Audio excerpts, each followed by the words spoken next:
Hello friends, welcome to step forward classes. आज हम fundamental duties के बारे में पढ़ेंगे। लास्ट स्लाइड्स में हमने फंडामेंटल राइट्स को पढ़ा, डीपीएसपी को पढ़ा और आज हम फंडामेंटल ड्यूटी को पढ़ रहे हैं। टॉपिक शुरू करने से पहले मैं आपको किसी से मिलवाना चाहती हूँ। ये दिलीप सर हैं। ये मेरे पर्सनली लाइफ में एक बहुत ही बड़ा सोर्स ऑफ इंस्पिरेशन रहे हैं। हमारा जो वीडियो का एंटायर कंटेंट होता है वो सर की गाइडेंस में ही होता है और हमारे ये पूरी टीम के हेड हैं। इनको 20 से 25 साल का टीचिंग एक्सपीरियंस है और सर का एक चैनल है जिसका नाम है पैराडाइज इंस्टीट्यूट, जहाँ पे सर इंग्लिश ग्रामर पढ़ाते हैं फॉर कॉम्पिटिटिव एग्ज़ाम्स।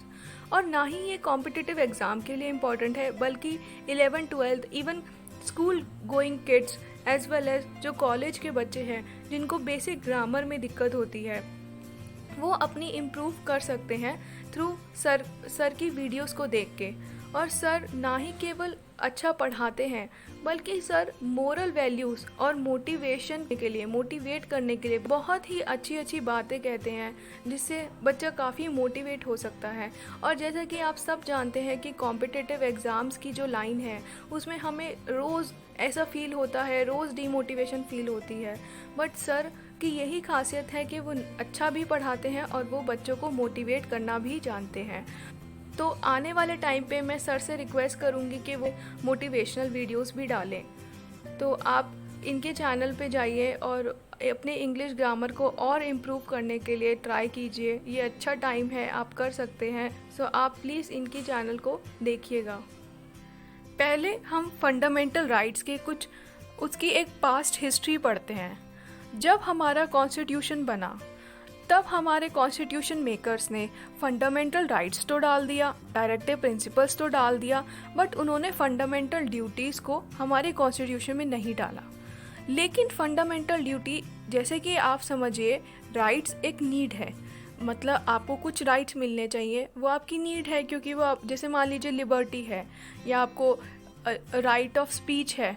अब ये एक कुछ राइट्स हैं जो आपके लिए बहुत ही ज़्यादा नीडी हैं और आपको ये चाहिए ही चाहिए, बट नीड के साथ साथ कुछ रिस्पॉन्सिबिलिटी भी आती हैं। और वो रिस्पॉन्सिबिलिटी क्या है? वो है फंडामेंटल ड्यूटी। तो एक स्वर्ण सिंह कमेटी को बिठाया गया था और उन्होंने रिकमेंड किया कि हमें फंडामेंटल ड्यूटी को कॉन्स्टिट्यूशन में ऐड करना चाहिए।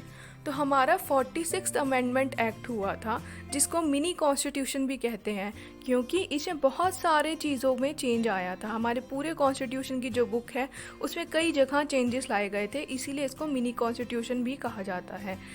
ये हमने 1976 में आया था जिसमें फंडामेंटल ड्यूटी को हमने अपने कॉन्स्टिट्यूशन में ऐड कर लिया था। अब article 51A of part 14A of the constitution deals with fundamental duties. हमारा कॉन्स्टिट्यूशन है, जैसे हमने पहले बात की थी, तो उसके अंदर कई सारे पार्ट्स हैं। तो पार्ट 4th था directive principle of state policies का, उसी के under part 4A and article 15(1)A में फंडामेंटल ड्यूटीज़ को ऐड किया गया। लेकिन जैसे कि हमारे कुछ राइट्स ऐसे थे जो कि सिटीज़न को मिलते थे, कुछ ऐसे राइट्स थे जो citizen as well as foreigners को भी मिलते थे, लेकिन ड्यूटी करना, जो कि आप आगे हम पढ़ेंगे कि कौन कौन सी ड्यूटी है, तो वो ड्यूटी करना एक सिटीज़न का ही रिस्पॉन्सिबिलिटी है। हम किसी फॉरेनर को नहीं कह सकते कि आप इसको फॉलो कीजिए, तो ये एक सिटीज़न की रिस्पॉन्सिबिलिटी है। Idea of fundamental duty is inspired from Constitution of Russia. Originally 10 in number, one more duty was added through 86th Constitutional Amendment Act 2002, जो कि हम आगे पढ़ेंगे वो क्या ऐड हुआ। Now हमारे पास 11 ड्यूटीज हैं टोटल और जिसको हमने आर्टिकल 51A में लिस्ट किया है। The duties are also non-justiciable in nature। जैसे हमने देखा था कि हमारा डायरेक्टिव प्रिंसिपल भी नॉन जस्टिसिएबल था और हमारा फंडामेंटल ड्यूटी भी नॉन जस्टिसिएबल है। अब इसका क्या मतलब है? देखिए, जो फंडामेंटल राइट थे वो बहुत ही इम्पॉर्टेंट थे। अगर किसी भी पर्सन का राइट वायलेट होता है तो उसके पास पावर है कि वो सीधा या तो सुप्रीम कोर्ट या फिर हाई कोर्ट जा सकता है और कह सकता है कि मेरा राइट वायलेट हुआ है। लेकिन डायरेक्टिव प्रिंसिपल और फंडामेंटल ड्यूटी, ये दोनों हैं जिसको नॉन जस्टिसिएबल कहा गया है। इनको आप डायरेक्टली नहीं जा सकते कि आपका ये चीज़ वायलेट हुई है या ये चीज़ नहीं देखी गई है। तो ये चीज़ें फंडामेंटल राइट और इनमें फ़र्क है। आइए देखते हैं आगे। अब हम शुरू करते हैं फंडामेंटल ड्यूटीज़ के अंदर क्या क्या चीज़ें मेंशन है। सबसे पहला फंडामेंटल ड्यूटी क्या है? To abide by the constitution and respects its ideal and institution, national flag and national anthem. संविधान का पालन करना और उसके आदर्शों और संस्थानों, राष्ट्रीय ध्वज और राष्ट्रीय गान का सम्मान करना। तो ये हमारी क्या है? ड्यूटी है। अगर हमें ये देख लिया गया, मान लीजिए नेशनल फ्लैग है हमारा और हमने उसको ज़मीन में डाल दिया, हमने उसको पैरों में डाल दिया, तो ये गलत है, क्योंकि हमने अपने फंडामेंटल ड्यूटी को वॉयलेट किया है। और हमें ये सब इसीलिए ऐड करे गए हैं कि एक पर्सन को ये फील हो कि वो किसी कंट्री, उसको एक नेशन की फील हो कि मैं इस कंट्री से बिलोंग करता हूँ और मुझे रिस्पेक्ट करना है। क्या रिस्पेक्ट करना है? उसके आदर्श, उसके राष्ट्रीय ध्वज, उसका राष्ट्रीय गान, सबको सम्मान करना है। दूसरी चीज़, to cherish and follow the noble ideals that inspire the national struggle for freedom. स्वतंत्रता के लिए राष्ट्रीय संघर्ष को प्रेरित करने वाले महान आदर्शों को संजोना और पालन करना।